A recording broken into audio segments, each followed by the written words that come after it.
Hello all and welcome back to this course on computer organization. So having looked at the essential elements of a compute system, namely the register file, the data memory, the code memory, the ALU and so on, let us now look at the implementing the register file.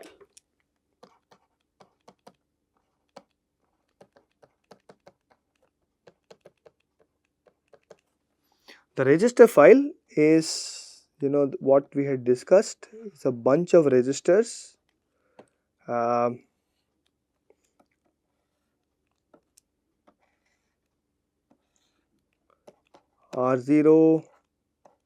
R1, R2 all the way to R31, 32 registers, right? And you're going to read from this, and we wanted to have 2 read ports and 1 write port, right? So 2 read ports and 1 write port. Okay, so basically the idea was we have 2 read addresses, RA, read address A, which is of course a 5-bit number because I will select one of 32, and RB, which is another 5-bit number, like this. Okay, so and of course we also have one write port, therefore there is a write address, that is another 4-bit number, 5-bit number. And because you want to write into this register, you need to be able to provide data in. So therefore you need data in, right, which is a 32-bit number. Because given a data, 32-bit data, and you choose which register to write in, you must write those 32 bits into that register. That's the idea, right? Now, on the other hand, you want to be able to read two 32-bit numbers out of this, and therefore you are going to read corresponding to these things. You will do data out A of 31:0, and this will be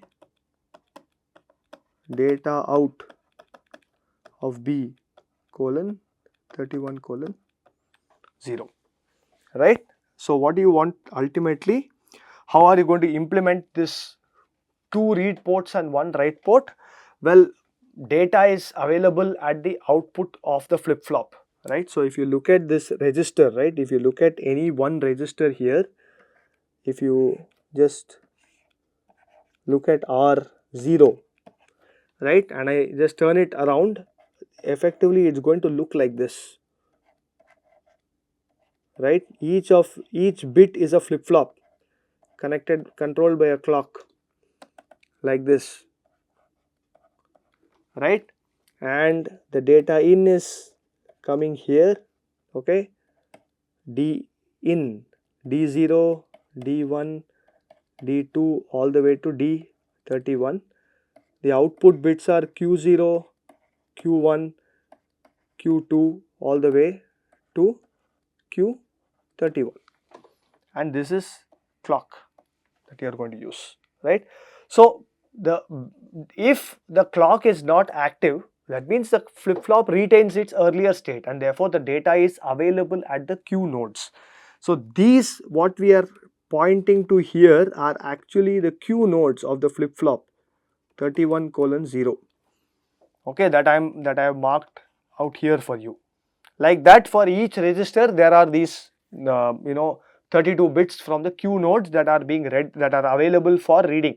So data is always available on that node, even without clocking it or anything like that. Okay, so therefore all I need to do to implement this read port business is to put a multiplexer that will take RA and give me the data out, like this. Okay, so maybe I'll draw this a little smaller so that I can accommodate both ports easily. So this is RA, and the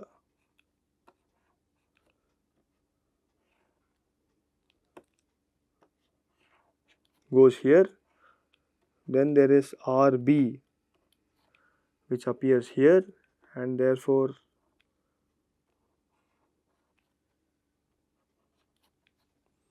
right. So this is my data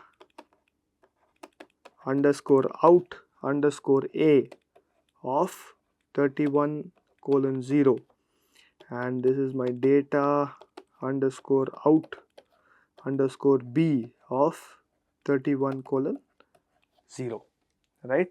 This is selected by RB.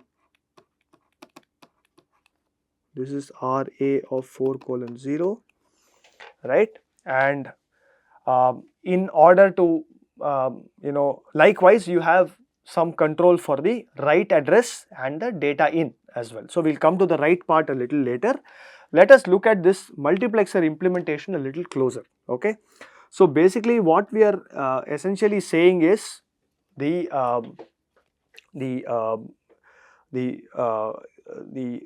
is a data bus. Okay, there is a data bus which is 32 bits for data bus A, 32 bits for data bus B, and all these signals, cues, the register 0, register 1, all these outputs have to somehow share this bus. Okay, they have to appear on the same bus when selected.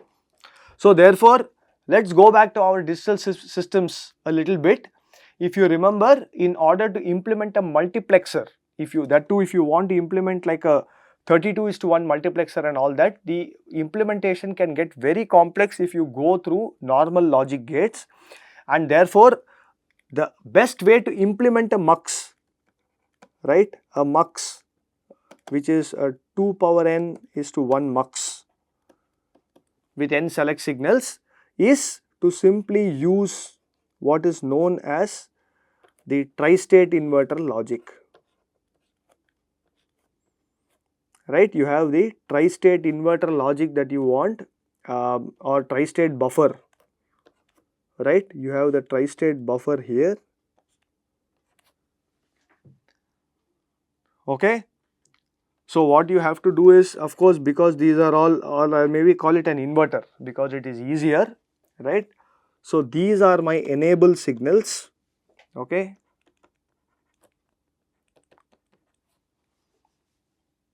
and what am I trying to do? I am now trying to multiplex the 0 bit of the register 0, register 1, register 2, register. So if you look at it, if I divide this into a matrix, this is my 0 bit for register 1, 2 to 31, right, and this is my 1 bit. So all these guys go to one set of 32:1 multiplexer, 32:1 mux, and you will get the data out. Sorry, not in blue, I should do that in red. So all of these go to a 32:1 mux, and you get data underscore out underscore A of 0. 0th bit comes out of this. Likewise, you put another mux here, right, and this will give you data underscore out underscore A of 1. 1 bit you will get out of that by multiplexing those bits. So that is what we are now going to implement here. We are going to implement that multiplexer. Okay, so the output of these will basically be one multiplexer. So if you look at this, this is register 0 Q0. Okay, this is register 1 Q1, register 31 Q0. This is all Q0, right. This is what we showed in red there.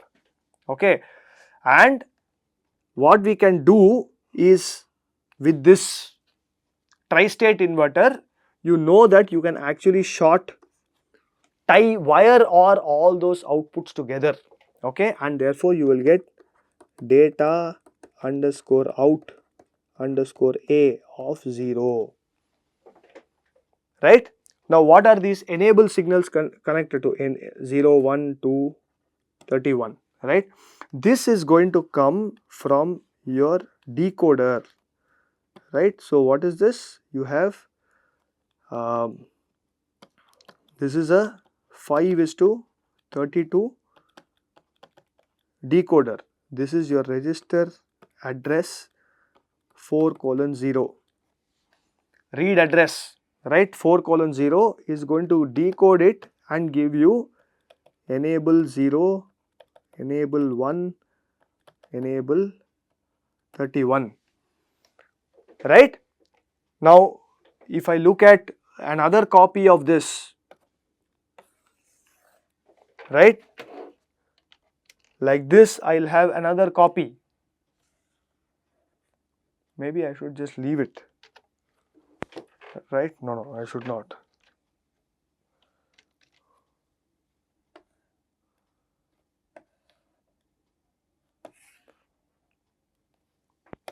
Yeah, so if I look at the implementation here, again all of these, it will become register 111 and then I'll get data bit 1 out here.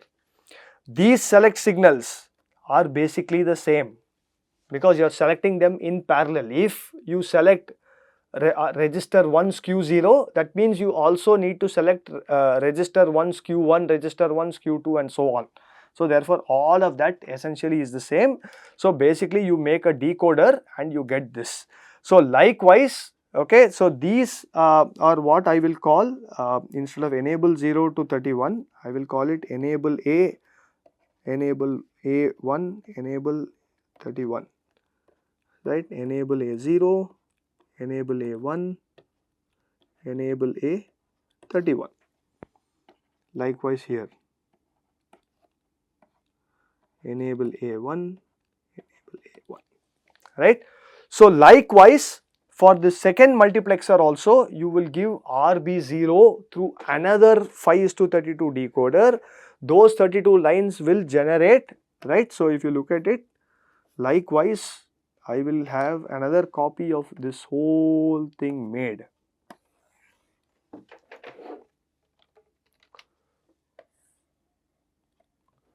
Right? You will get R B 4 down to 0, you will get enable B, enable B, enable B, and you will have the exact copy of these tri-state multiplexers made such that the enable signals alone will become enable B to get the thing. So for example, let me just show you one explicit example here.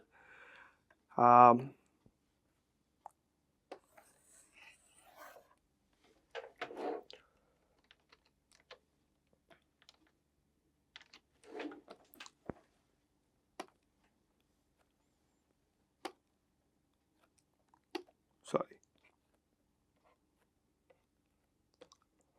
this will become enable B, right, and this will become data out of B of 0. On the second read port you are going to get this output, but the inputs here remain the same as what you had earlier. It's the same thing that is going to get multiplexed, okay. Depending on the address, a different enable on the two read ports will get enabled and therefore you will get different register outputs at those points, right. So this is likewise here I'll have B, B, B, and this will also become B, right. So this is how you have the implementation and you make another copies 32 of these, and that's how you get the whole 2 read port operation in the register file that we wanted, okay. Now what does this whole tri-state inverter tying together mean? It means that if only one of these signals happens to be enabled, that means the other outputs are all floating. That's why you are able to do a wired OR connection for tri-state buffers or tri-state inverters. Remember, these are all tri-state inverters. So I would actually, have to be careful by, inverting these things here, or I have to put an inversion at this point somewhere. Right, I have to put a tri-state because by default you have a tri-state inverter, and then you want the original value to come out instead of the inverted value. So I have to invert that if I want in this particular way, right? So you could do that, or you could do this. You take the inverted value at the input, right? Because at the flip-flop itself you may have the complementary value, right? So I'll do this actually. Okay, because sometimes you may want to wire or the outputs, tri-state outputs, and therefore then that must come only from the output of a tri-state inverter. So this is something that I can do, and eventually I'll get the data out like this. Okay, so the most important point to note here is the read operation is a purely combinational operation. Read is purely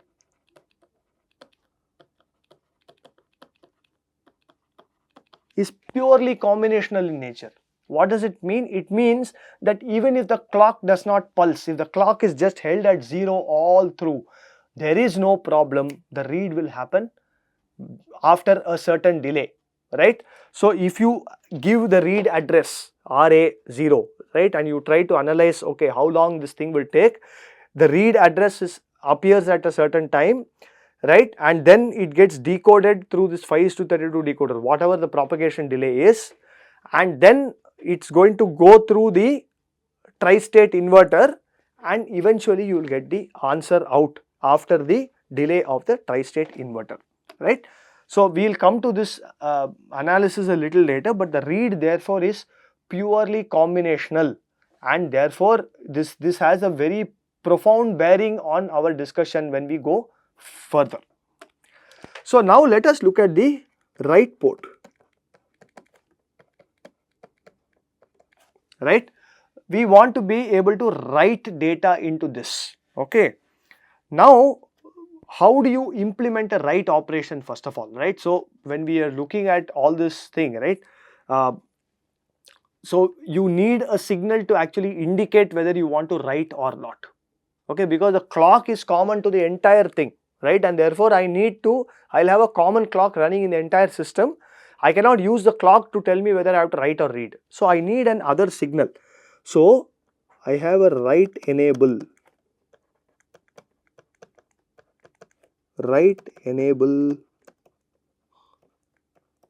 signal.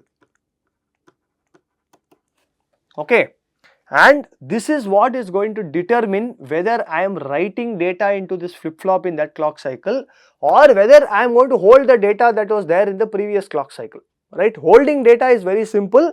If the clock is 0, right, and it does not even pulse, it just holds the data. So therefore this flip-flop can be implemented in two different ways. Okay, this is the clock, and at the input to the clock I can put an AND gate like this, one controlled by write enable, the other controlled by clock, right, and then I have D and Q sitting like this, right.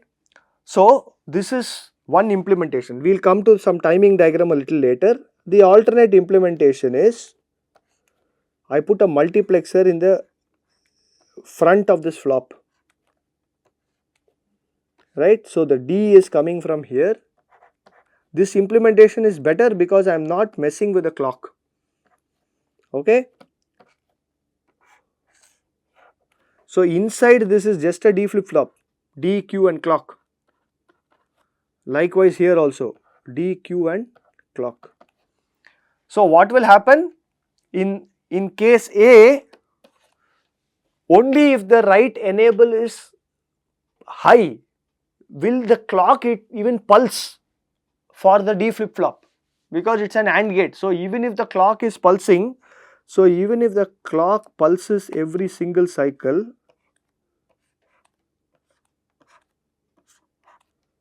right, even if the clock pulses like this every single cycle, it doesn't mean that the write can happen.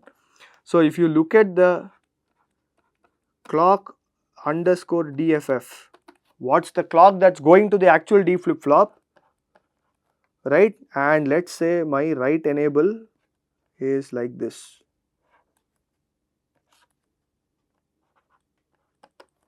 Maybe I'll assert it a little later.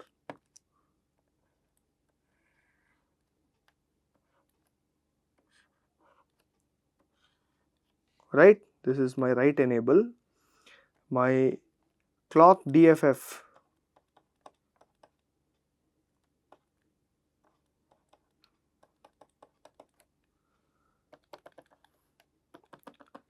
is going to appear like this.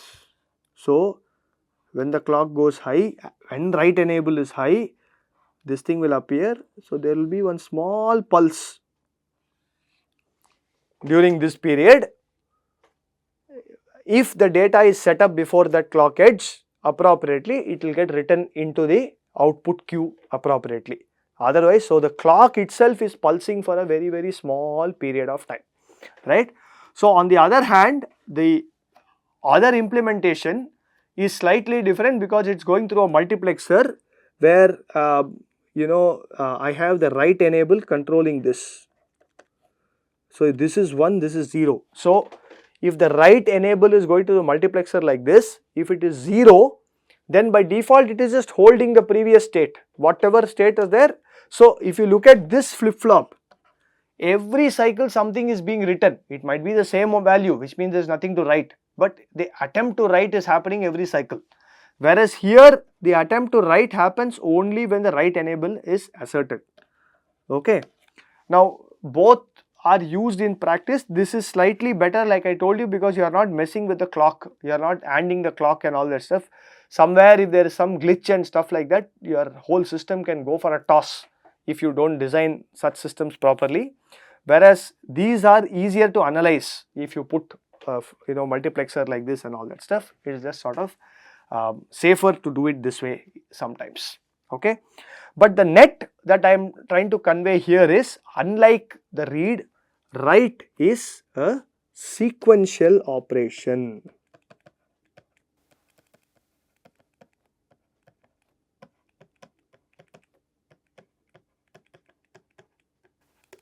So unless the clock pulses, you are not going to get any write to happen into this register file. Okay. Therefore, that is something that you have to be very careful about. Now, how do you implement this whole write operation in this? So you have a write enable signal for the register file itself. Okay.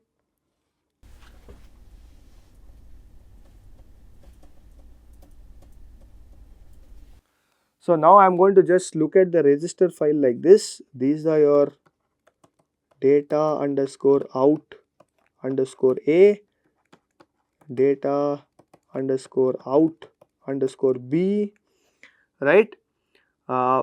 This is your write enable, this is your clock. Okay, without the clock nothing will happen for the write. Okay, then you have read address RA, read address B, 2 ports, and write address for this thing. Okay, this is my register file. So what we are going to do now is very simple. Take this write address, again feed it to a 5:32 decoder, right?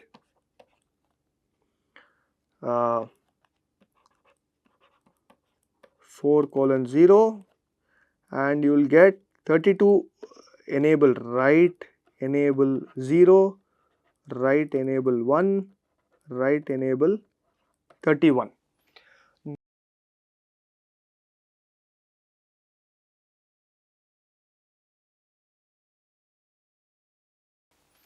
Now these are going to go to the write enable flip-flops of each of the registers R0 to.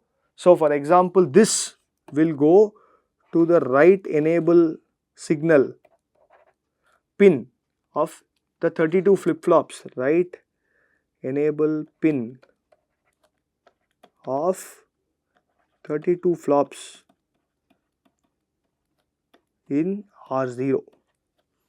Likewise, this will go WE pin of the 32 flip-flops in R31, right?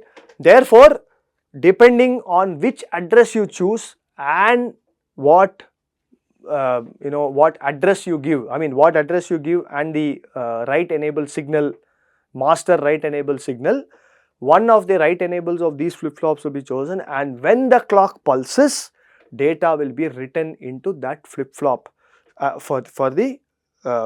in that particular operation. Okay, so we will get into the details of this write operation a little later, but in summary, just remember that this register file is a combinational read and a sequential write flop. Okay.